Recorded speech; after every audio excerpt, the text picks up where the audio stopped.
Here we are now at the site of what was Glastonbury Street Station. This was the largest station on the line from Highbridge to Evercreech Junction. The station opened to much pomp and ceremony as Glastonbury Station in 1865. They then changed their minds and called it Glastonbury Street in 1886. For a while it was a junction station because the branch to Wells left from here, but they closed that in 1951. Sadly, the line was axed in the beaching cuts and the station closed its doors in 1966. What would modern day Glastonbury be like if it still had a station? I wouldn't mind betting it would be a whole load more prosperous than it is now.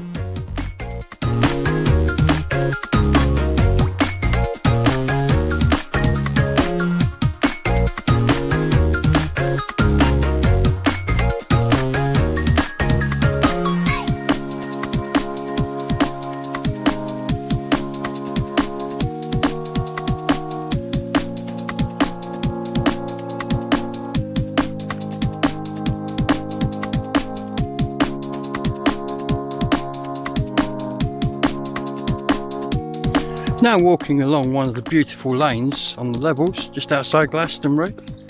This really is a lovely place to walk.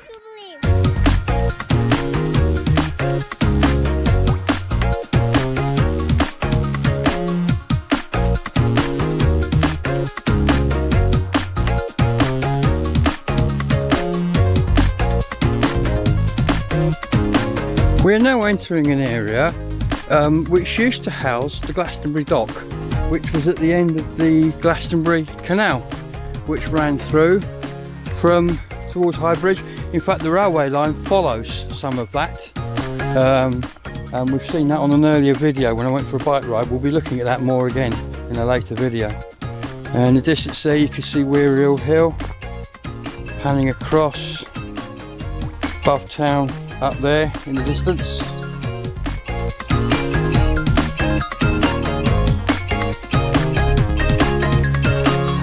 Okay, so over my shoulder here we can see a balancing pond. What's a balancing pond? A balancing pond is a man-made structure put there to perform one of nature's tasks, and that is to control water in high water level time. You've all seen the news recently over the last few years, flooding here, there and everywhere. Well, the reason is that we don't learn our lesson. We continue to build on what were floodplains. Floodplains, as the name suggests, are nature's way of dealing with high water. Controlled flooding is allowed to take place over a certain area, which stops flooding taking place elsewhere. But of course, in our wisdom, we had now decided that we can build on these floodplains. So, housing estates, industrial estates, town centres even, motorways, anything that's hard and made of concrete, we'll build it. And of course, the upshot of this, the water has nowhere to go. So it settles on the surface and we then get flood. Well, this pond here is a way of controlling the Millstream behind me. The idea being is that water, at times of high level, is allowed to flood in through here into this pond. And this pond has a capacity which enables it to swallow up some of that water, which then stops it flooding the houses further downstream behind me on Northover. We need to learn our lessons on where we build, because we're going to continue getting flood. We're going to continue watching people on news at 10 with their living rooms under 2 feet of brown muddy water. Maybe we will, maybe we won't. We have now arrived at what is probably Glastonbury's most unusual farm, and this being Glastonbury, that is unusual with a capital U. So let's have a look. In this one field alone there are alpacas, sheep, llama, rabbits, chickens, geese. Oh, and did I mention the meerkats? Simon, whose farm this is, rescues many of these animals.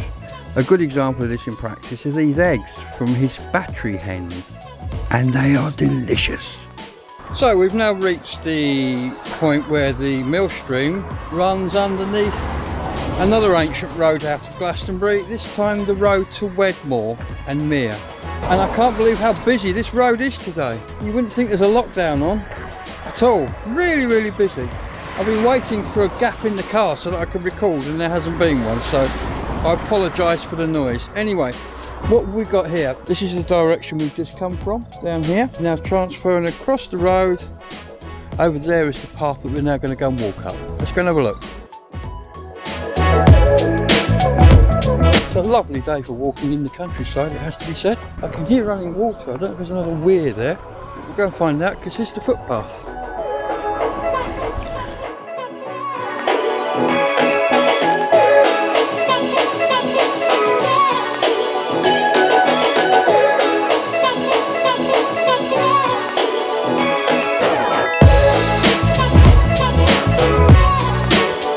So now we're walking on a grassy bank alongside the stream, and I can hear running water, so I hope there's another weir up here, but we'll find out. This is where we could hear the water from back there. When the Millstream left the River Brew, it did so from the top of Clisshole Weir. At one point the River Brew is 9 metres lower than the Millstream, and before the two can converge just over a mile from here, the levels must be equalised. And this gate here is one of several doing just that. The flow here can also be controlled remotely in times of high water. This isn't normally as long as this. People obviously aren't taking their hourly, daily exercise along this path to wear the undergrowth down.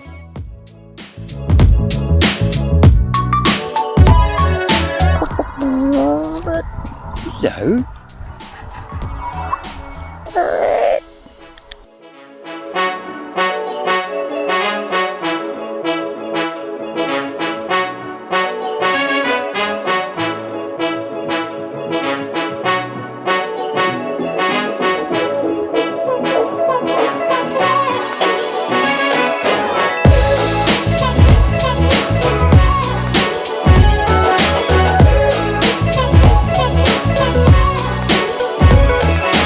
I've now come a further mile down the Millstream, and I'm in completely open country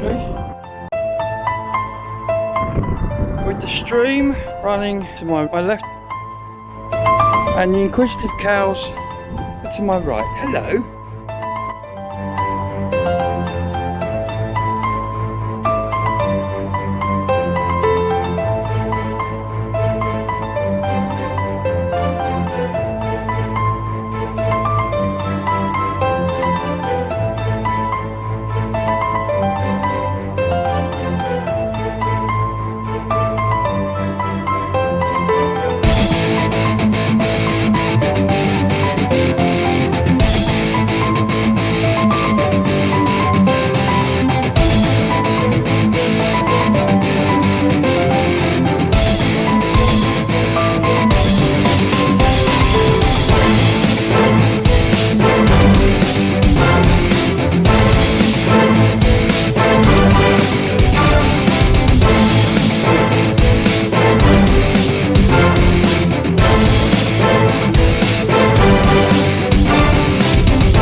So here we are, almost at journey's end. To my left here, you can see the stream coming in from Glastonbury. This, somehow, I've got to get through.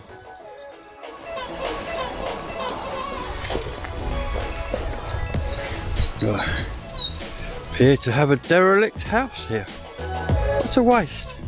What a beautiful place to have a house. Oh well, onwards and upwards. Just another 100 yards and we will reach journey's end. And here we are. The Millstream is entering on the left there through those trees. I can't get a better view due to an electric fence here, so I'm going to cross to that bridge and show you. Okay, so we're now on the bridge looking back at where I was just stood. From here we can now clearly see the Millstream running in over there. And there's the River Brew coming in from the right under the bridge to join the stream before heading off northwest away from the town. This view is looking back down the Brew with the Millstream behind me. Over there is Weirhill Hill. We started our journey on the other side of that.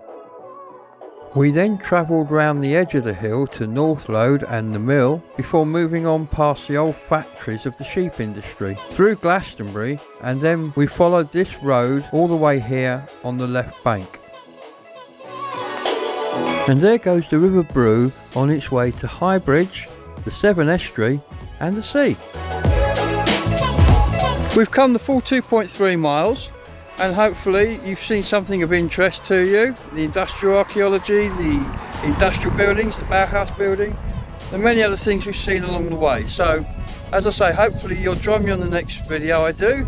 But in the meantime, I've been Glastonbury Gabriel, you've been watching. Thank you very much and good night. Bye.